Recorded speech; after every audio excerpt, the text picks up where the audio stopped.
Hello guys, কেমন আছো সবাই? প্রথমেই জানাই সবাইকে শুভ নববর্ষ। নতুন বছরটা সবাই খুব খুব খুব ভালো করে কাটিও, আর বিশেষ করে আজকের দিন। তো যাই হোক, সকালবেলা দেখো 10টা নাগাদ আমার ঘুম ভেঙেছে।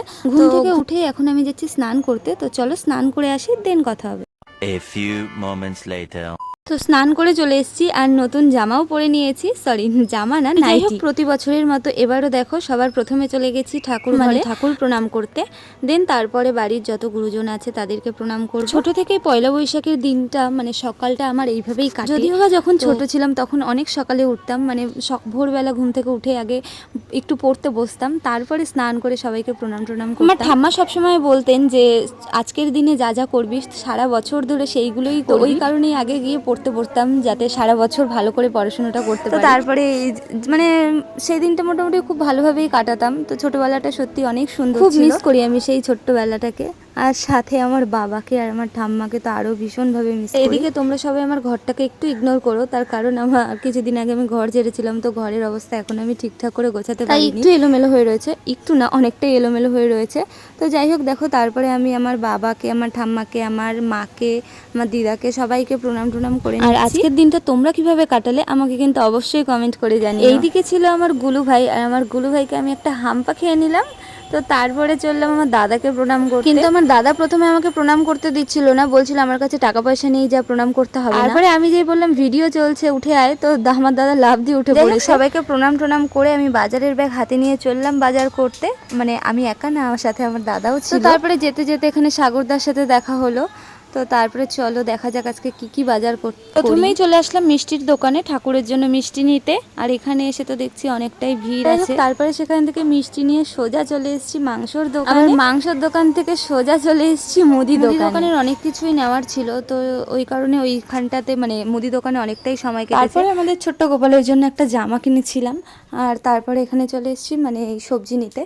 তো সবজি টবজি নিয়ে আমি বাড়ি চলে এসেছি। বাড়ি আসার পরে আমার ভাইয়ের অবস্থাটা একটু দেখো। আমার পা ধরে বসে আছে, আর পা ধরে কেন বসে আছে আমি নিজেও জানি না, আর ও বলছে না। আমি ওকে প্রথমে বলছিলাম যে কিসের জন্য তুই বসে আছিস, যে মানে খাবার খাবি, এই প্যাকেটে কি খাবার আছে সেটা ভেবে বসে আছিস, তো সেটাও কিছু বলছে না। দেখো ওদিকে আমার পাও ছাড়ছে, এইদিকে আমি তো খুব চিল্লামিল্লি করছিলাম সেটা নিয়ে, আর ওইদিকে আমার দাদা আবার আমার মাকে ডেকে এনে দেখাচ্ছে। আমি ওকে বলছি ছেড়ে দে, কিন্তু মেরে দেবো, কিন্তু তবুও ছাড়ছে না। মানে এতটাই দুষ্টু, কি বলবো। অনেক কষ্ট করে তারপরে বলেছে যে আমাকে টাকা দে, তাহলে ছেড়ে দেবো। তো তারপরে টাকা দেওয়ার পরে ছেড়ে দিয়েছে। আর এইদিকে আমি তোমাদের আরেকটা জিনিস দেখাই চলো।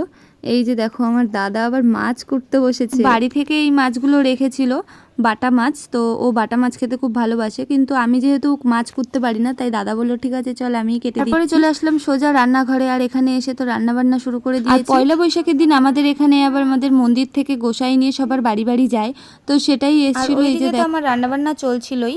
আর এখানে দেখো আমার হাতে আবার আমার গুলু ভাই ট্যাটু করে দিয়েছে, তো ট্যাটুটা কেমন হয়েছে অবশ্যই কিন্তু জানিও। এইদিকে আমার লাল লাল ঝাল ঝাল রান্না বান্না চলছে, আর এখানে আমি প্রচুর বকবক করছিলাম, যেগুলো আমি তোমাদেরকে কখনোই শোনাতে পারবো না, কারণ শোনাতে গেলে আমি কেস খেয়ে যাবো।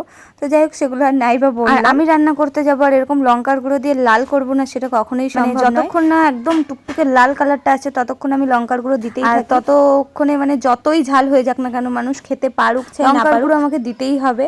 আর সেটাই আমি করেছি বারবার করে। দেখো আমার রান্না প্রায় কমপ্লিটের দিকে। কালারটা কেমন এসছে একটু বলো। যাই হোক, পয়লা বৈশাখের দিন তো আমার সারা দিনটা এরকম রান্নাঘরেই রান্না বান্না করে আমি আবার একটু রেস্ট নিয়েছিলাম, তার কারণ আমার সেদিন নাইট ডিউটি ছিল। ঘুমিয়ে আমি কাজে চলে গেছিলাম, আর সেই ভিডিওগুলো আর করা হয়নি। এখানে দেখো ওদেরকে আমি খেতে দিয়ে আমি মানে টেস্ট করছিল, জিজ্ঞেস করছিলাম যে কেমন হয়েছে, ওরা বললো হেভি। আজকের ভিডিওটা এই পর্যন্তই। সবাইকে আবারও একবার শুভ নববর্ষ, নতুন বছর সবার ভালো কাটুক। টাটা।